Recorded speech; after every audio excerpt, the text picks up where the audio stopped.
Bismillahirrahmanirrahim. Assalamu alaikum students. A very warm welcome to Rifa International College online classes. My name is Rahil Ahmed and today we are going to discuss errors in the use of pronoun. Our subject is English. So let's start pronoun.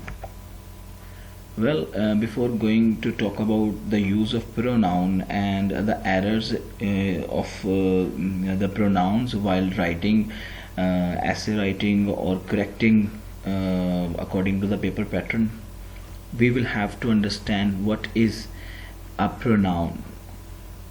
A word that is used instead of a noun. Remember, my dear students, a word that is used instead of a noun or a noun phrase. Another definition is pronoun are often used to refer to a noun that has already been mentioned. So here are some examples. She, it and who are the examples of pronoun. These are only some of the examples. Well, hopefully इसमें सभी students ये जान चुके हैं कि एक noun होता क्या है, एक प्रोनाउन होता क्या है.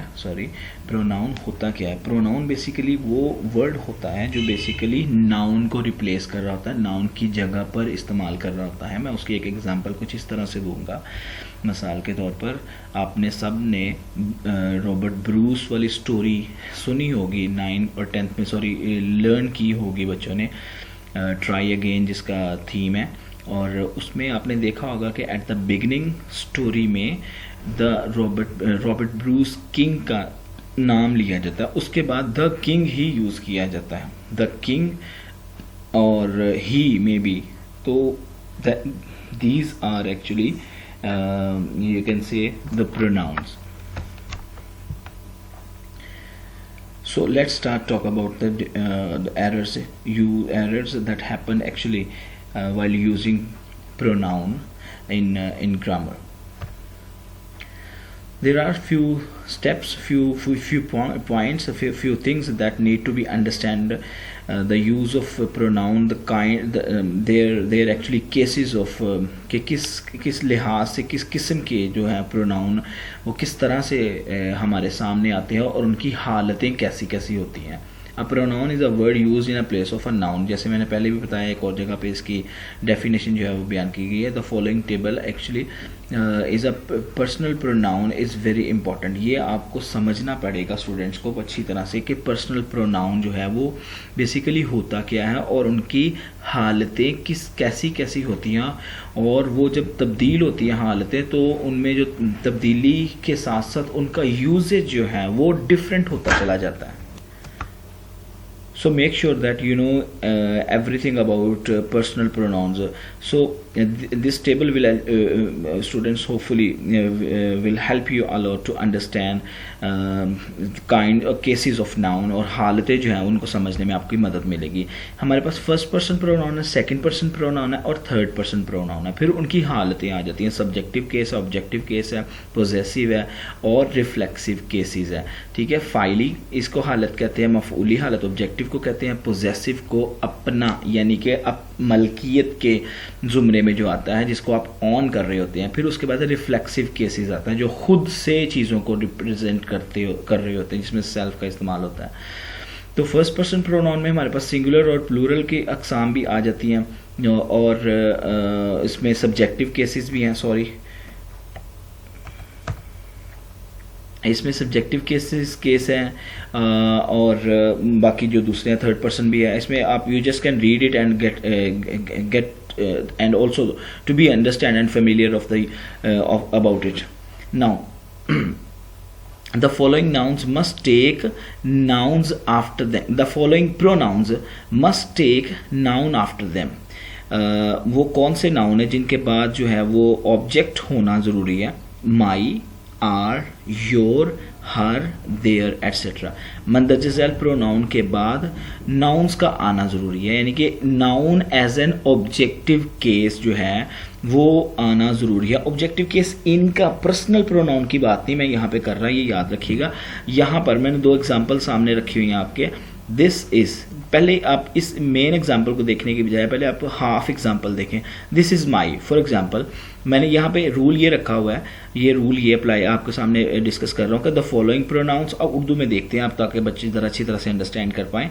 मंदरजा झैल प्रोनाउन के बाद नाउन का आना ज़रूरी है. नाउन जो भी होगा वो होना चाहिए इन प्रोनाउन का अगर इस्तेमाल करें. मिसाल के तौर पे बहुत सिंपल एग्जांपल है और उसको हाफ एग्जांपल को पहले देख लें, यानी कि जो इनकम्प्लीट एग्जांपल है. This is my, for example हम सेंटेंस देखते हैं और अगर हम सेंटेंस किसी के सामने बोलते हैं दिस इज़ माई, अगर हम किसी चीज़ का के नाम लिए बगैर बोलते हैं या दिस इज़ हर या this is mine, this is your, तो वो समटाइम इनकम्प्लीट सेंटेंस कंसीडर किया जाता है. पर्टिकुलरली इन अ राइटिंग आप माइन को या माई को जो है और आर को और योर को और हर को जो है और देयर को आप अगर यूज़ करेंगे इन रिटन शेप तो डेफिनेटली वो आपका सेंटेंस जो है वो प्रॉपर सेंस नहीं कन्वे कर रहा होगा.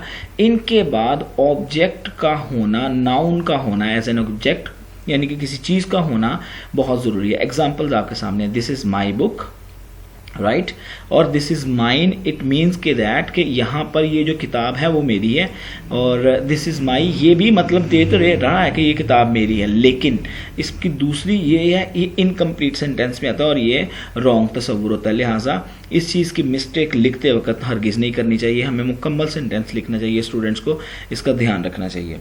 अगली पॉइंट की जानिब बढ़ते हैं. राइट, तो हमारा नेक्स्ट पॉइंट है the following pronouns have 3 forms. अब यहाँ भी एक रूल अप्लाई मैं आपके सामने करने वाला हूँ कि मंदरजा झैल प्रोनाउंस की 3 अशकाल पाई जाती हैं. First person, second person and third person. I, my, myself, we, us, ours, singular and Plurals.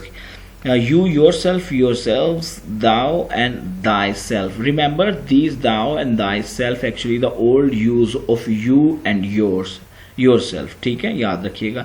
आजकल इसका इस्तेमाल नहीं होता, लेकिन स्कॉटलैंड और कुछ इंग्लैंड के कुछ इलाकों में इसका आज भी इस्तेमाल होता है और स्कॉटलैंड में भी इसका इस्तेमाल होता है. और फिर थर्ड पर्सन प्रोनाउंस आ जाते हैं, he, himself, she, herself and they, them, themselves and itself etcetera.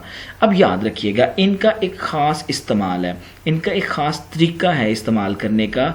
जब ये तीनों प्रोनाउन हम एक ही जुमले में यूज़ करते हैं तो इसकी ख़ास तरतीब होती है. इस तरतीब को मद्देनज़र रखिएगा. 2 रूल इस पर अप्लाई होते हैं. Number 1, the 3 personal pronouns out of I, we, you, he, she, it, etc. will be used in the following order. Remember, मैं उसको उर्दू में भी एक्सप्लेन कर रहा हूँ. अगर तीनों पर्सन्स के प्रोनाउंस अगर इकट्ठे आ जाते हैं तो ये तरतीब ये होगी, ये याद रख लीजिएगा और ये पेपर पॉइंट ऑफ व्यू से बड़ा इंपॉर्टेंट है. You, he and I will go to Mari. ये याद रख लीजिएगा. ये पॉजिटिव सेंटेंसेस के लिए होता है या रेगुलर सेंटेंसेस के लिए ये आपका स्ट्रक्चर होगा आपके प्रोनाउन का रखने का. जब आपने 3 प्रोनाउन को इकट्ठा ही एक ही सेंटेंस में यूज़ करना है तो हम क्या करेंगे, सेकंड पर्सन को पहले, थर्ड को उसके बाद और अपनी ज़ात को सबसे आखिर पर लेके जाएंगे. You, he and I will go to Murree. ठीक है, इसका ये आपके सामने ये एक पैटर्न भी लिखा हुआ है. फिर उसके बाद एक और जो है इसका तरीका है यूज़ करने का, याद रखिएगा. ये भी बड़ा इंपॉर्टेंट है और पेपर्स पॉइंट ऑफ व्यू में से भी इंपॉर्टेंट है. पेपर में रिपीट हो चुके हैं ये सेंटेंसेस, याद रखिएगा. So that is why I choose this rule to discuss with you people. If the persons are involved in something bad, the order in this sentence will be. ठीक है, अगर वो कोई नेगेटिव एक्टिविटी में तीनों involve हैं तो फिर इनका ऑर्डर, इनकी तरतीब जो है वो कुछ चेंज हो जाएगी. वो चेंज कैसे होगी, फर्स्ट पर्सन पहले आ जाएगा, सेकंड पर्सन बाद में आएगा और थर्ड पर्सन सबसे एंड पर आएगा. इसकी एग्जांपल देख लें. आई, यू एंड ही. जब आप कोई नेगेटिव काम, कोई गलत काम कर रहे हैं तो उसके सबसे पहले अपनी ज़ात को रखेंगे, फिर यू को, फिर और ही को रखेंगे. Will try to report falsely against him, उसके खिलाफ गलत रिपोर्ट जो है वो आप देने की कोशिश कर रहे हैं.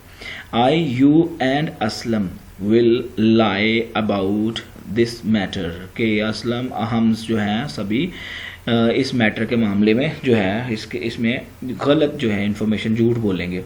राइट, तो ये याद रखिएगा, दोनों रूल्स हैं. एक में पॉजिटिव है, रिपीट करना चाहूँगा इस पेज को कि एक में अगर पॉजिटिव बात करेंगे तो आपको सेकंड पर्सन, थर्ड पर्सन और फर्स्ट पर्सन को सामने रखना पड़ेगा और तरतीब रखनी पड़ेगी। और अगर आप नेगेटिव बात करते हैं तो आपको फर्स्ट पर्सन, सेकंड पर्सन और फिर थर्ड पर्सन को जो है वो आपको लास्ट पर रखना पड़ेगा, right. So let's move to the another slide. There are some more rules of using the pronoun after. अब ये भी बड़ा कॉम्प्लिकेटेड है और बच्चे अक्सर बेशतर इसमें गलती भी करते हैं and it also come in to paper. After using let, जुमले में इस्तेमाल लेट और बिटवीन का इस्तेमाल करने के बाद the pronoun comes in objective case. My dear students remember objective case, मैंने आपको केसेस पढ़ाए हैं, अभी बताए हैं, तो उन केसेस के हवाले से ये एक जुमले या ये एक रूल है कि आफ्टर यूजिंग लेट, जुमले के अंदर लेट एंड बिटवीन का इस्तेमाल करने के बाद जो प्रोनाउन का केस होगा वो ऑब्जेक्टिव फाइली हालत का आएगी उसकी। यहाँ पर दो सेंटेंस लिखे हुए हैं जो आपको और ज़्यादा क्लियर करते चले जाएंगे। एक है द मैटर इज़ बिटवीन, एक इनकरेक्ट सेंटेंस और एक करेक्ट सेंटेंस है। The matter is between he and I, that is an incorrect sentence. The correct sentence is the matter is between him and me. ठीक है, ये इसकी फाइली हालत है, ऑब्जेक्टिव केस जिसे कहा जाता है। Understand everyone, hopefully you will understand this easily. Okay, next एक और इसमें पॉइंट है हमारे पास, अगर सच के बाद, याद रख लीजिएगा ये बात बड़ी अहम है, ये भी जुमला बड़ा इंपॉर्टेंट है, ये भी रूल इंपॉर्टेंट है। अगर सच के बाद, अगर, मैं फिर से रिपीट कर रहा हूं, अगर सच के बाद विच, हुज, होम या हु में से कोई आए तो उसे एज में बदल दें। रिमेंबर इट, अगर सच के बाद विच, हुज, होम और हु में से कोई आए तो उसे एज में बदल दें। For example, he is such a man, ये इनकरेक्ट सेंटेंस है। Who is liked by everyone, ये एक ऐसा आदमी है जो हर कोई पसंद, जो हर जो यानी कि ये इनकरेक्ट सेंटेंस है। अभी इसके करेक्ट फॉर्म को पहले चेक कर लेते हैं, फिर इसकी ट्रांसलेशन भी देख लेंगे। He is such a man who is liked by everyone, मैंने कहा है कि सच का लफ्ज़ जब यूज़ हो जाएगा तो उसके बाद जो प्रोनाउन आएगा वो प्रोनाउन चेंज करके आपको एज लगा देना, ठीक है। He is such a man as is liked by everyone, that is a correct sentence. और इसी तरह से इसी से मिलता जुलता एक और रूल है कि अगर जुमले के अंदर सेम आ जाता है तो आने के बाद विच, हुज, हुम और हु में से कोई आए तो उसे दैट में बदल दें। Remember, he is the same man हुम आई हेल्प्ड यस्टरडे, इनकरेक्ट है और ये करेक्ट, होम की जगह पे आपको अंडरलाइन चीज़ें नज़र आ रही होंगी, होम की जगह पे दैट लग गया। He is the same man that I helped yesterday. लिहाजा यहाँ पर हमने 3 रूल्स को डिस्कस किया है। नंबर 1, बिटवीन और लेट का इस्तेमाल जब आ जाता है सेंटेंस में तो ऑब्जेक्टिव की जो प्रोनाउन है वो ऑब्जेक्टिव केस में आता है। और इसी तरह से जब सच और सेम जुमले में आ जाता है तो उसके बाद आने वाले प्रोनाउन को अकॉर्डिंगली एज और दैट में चेंज कर दिया जाता है, right. So good, let's move to another some more rules. ये बड़ा कॉमन सा है, आप अपने बचपन में और पढ़ते आ रहे हैं मैट्रिकुलेशन क्लासेस में और इवन जूनियर क्लासेस में भी कि हु इंसानों के लिए इस्तेमाल होता है, हम सबको पता है। बड़े जानवरों के लिए भी हम यूज़ कर लेते हैं नॉर्मली। और विच जो होता है बेजान चीज़ों के लिए, और बेजान चीज़ों के लिए और छोटे जानवरों के लिए भी हम विच का इस्तेमाल करते हैं। Here are some examples. I saw a bird who was chirping, once again I am sorry, I saw a bird who was chirping, incorrect sentence है, इसका करेक्ट है I saw a bird which was chirping, मैंने एक ऐसा परिंदा देखा जो कि चहचहा रहा था। I saw a girl which is pretty, it is not a, once again I'm sorry, it's just a little bit mistake by the mouse. I saw a girl which is pretty, इसकी which की जगह पे who लगेगा। I saw a girl who is pretty, right, that is a correct sentence. Pronoun को हमेशा file के मुताबिक जो है वो होना चाहिए। ठीक है, आपका सब्जेक्ट जो है वो प्रोनाउन और वो आपस में मैच कर रहे हो, अकॉर्डेंस होनी चाहिए उनमें. Like here is an example, the farmer is ploughing their field. The farmer is ploughing their field. There you see the underlined word, the pronoun there. Instead, this word should be the farmer is plowing his field instead of there. Here is used his, that is a correct sentence. Remember, the farmer is a singular, so farmer के लिए हम यहाँ पर his use करेंगे, ना कि there जो कि representative of a plural noun. There is another rule that is very important, very important. Number of time from these words बहुत सारे sentences जो हैं वो आते रहते हैं number of time.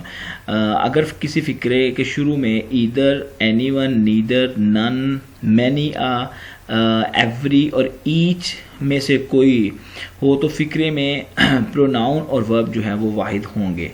ठीक है, याद रखिएगा, जब जुमले के शुरू में ये वाले वर्ड्स आ जाएं तो फिर क्या होगा, फिर ईच ऑफ दिस, फिर हर जो उसमें वर्ब और प्रोनाउन है वो सिंगुलर आएगा, प्लूरल नहीं आएगा. यहाँ पर एक एग्जांपल आपको सामने कोट की हुई है.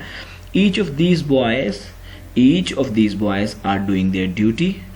Each of these boys, no doubt यहाँ पर बॉय जो है वो एस में प्लूरल दे रहा है, यहाँ पर हम प्लूरल की बात कर रहे हैं, लेकिन यहाँ पर आर भी लगा हुआ है. तो it looks like that's good sentence, it's correct sentence. Normally students got confused and they thought that is a correct sentence. And also boys के बाद क्या आता है, वो बॉयज प्लूरल है तो वो देखते हैं कि यहाँ देर भी लगा हुआ है तो ये तो करेक्ट सेंटेंस है. लेकिन my dear students, this is wrong, this is correct, incorrect sentence according to the law, the rule.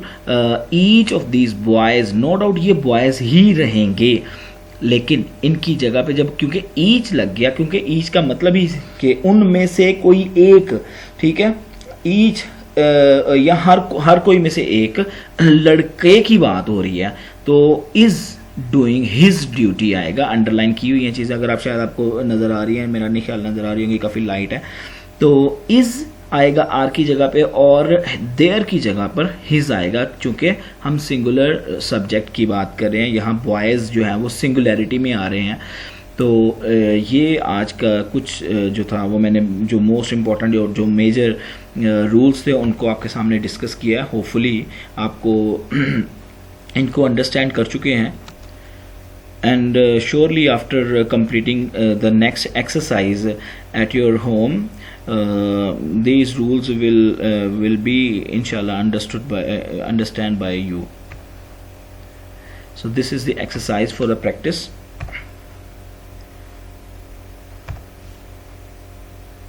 Student must learn this. Not learn, actually to try to understand and make it correct sentence.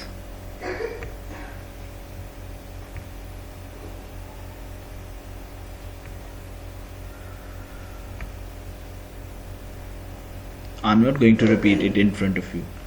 You people are